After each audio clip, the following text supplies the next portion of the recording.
안녕하세요. 여러분과 투자를 함께할 머니스테이지입니다. 오늘은 ISA 계좌에 담으면 좋은 종목 한 가지 추천드리겠습니다. 먼저 ISA 계좌에서 투자할 수 있는 상품을 알아보겠습니다. 흔히 우리가 잘 알고 있는 예금과 적금 삼성전자와 같은 국내 주식, 그리고 펀드 국내 ETF, 해외 ETF, 원자재 채권 ETF 등 종합자산계좌라는 이름에 걸맞게 거의 모든 상품에 투자할 수 있습니다. 하지만 ISA 계좌에서 유일하게 투자가 불가한 상품이 있는데요. 바로 미국 해외 주식의 종목을 직접 매수할 수는 없습니다. 예를 들어 애플이나 나스닥 지수를 추종하는 ETF인 QQQ, 그리고 미국 S&P 500 지수를 추종하는 SPY 등입니다.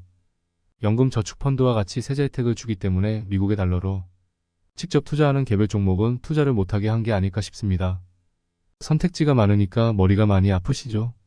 ISA 계좌에서 한 가지 종목만 살 수 있다면 추천드릴 수 있는 종목입니다. 바로 국내 고배당주에 투자하는 하나자산운용에서 운용 중인 배당 수익과 자본이익을 동시에 기대할 수 있는 아리랑 고배당주 ETF입니다. 아리랑 고배당주는 최근 5월부터 분배금을 월배당으로 전환했습니다. 복리효과를 가장 최대로 누리기 위해서는 연배당보다 분기배당이 좋고, 분기배당보다 월배당이 좋은데 최근 월배당으로 변경되어 아주 괜찮은 상품이 되었습니다. 분배금 지급 내역을 한번 보시면 매월 주당 63원의 배당금을 지급하며 월 분배율은 약 0.45%이고 연으로 환산하면 5.45% 수준입니다. 그리고 지난 몇 년간 분배금 지급 내역을 보시면 계속 분배금을 늘려오고 있기 때문에 분배금 자체도 성장을 계속해오고 있다는 것을 알 수 있습니다. 앞으로 편의를 위해 분배금을 배당금으로 바꿔서 이야기하도록 하겠습니다.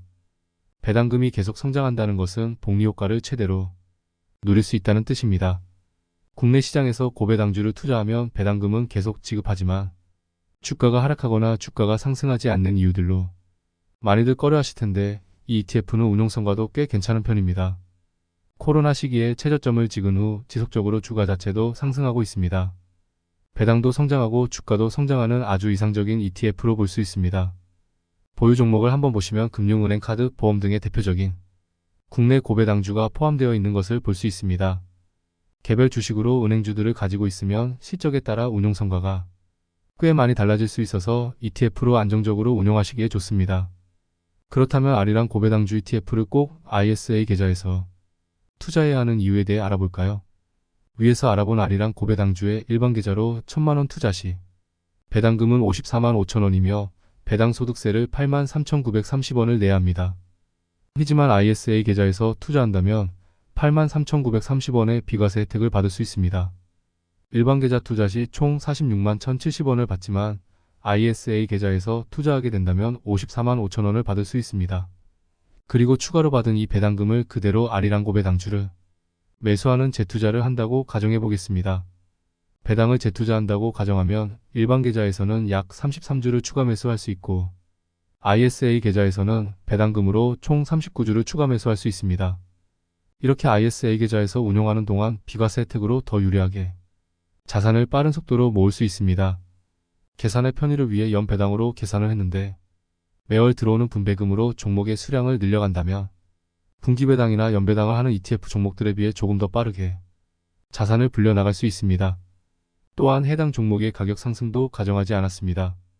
그 말은 ISA의 계좌에 투자하는 것만으로도 배당 소득세만큼인 15.4%의 최소한의 수익률을 보장받을 수 있다는 뜻이 됩니다. 마지막으로 ISA 계좌의 장점에 대해서 말씀드리고 영상을 마치겠습니다. 예금과 적금, 채권, 주식펀드 등 다양한 상품에 투자가 가능하며 배당과 이자에 대해 200만원까지 비과세 혜택을 주고 있습니다. 200만원 초과 시에는 배당 소득세 15.4%가 아닌 9.9%를 과세합니다. 세 번째로는 수익과 손실을 합해서 과세하는 손익통산을 해주고 있습니다. 200만원까지 배당금을 받았는데 주식 투자로 100만원 손해를 봤다면 100만원을 이자와 배당으로 비과세로 더 혜택을 받을 수 있다는 뜻입니다. 마지막으로 연간 납입 한도가 2천만원인데 다음 해로 이월할 수 있습니다. 최대 5년 즉 1억원까지 한도를 이월할 수 있기 때문에 빠르게 계좌를 만드시는 것이 좋습니다. 하지만 장점만 있는 것은 아니겠죠? 의무 가입 기간이 최소 3년이며 만기가 되면 연장은 가능합니다.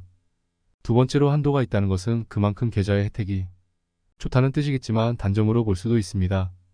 앞에서 말씀드렸듯이 해외 주식에 직접 투자할 수가 없습니다.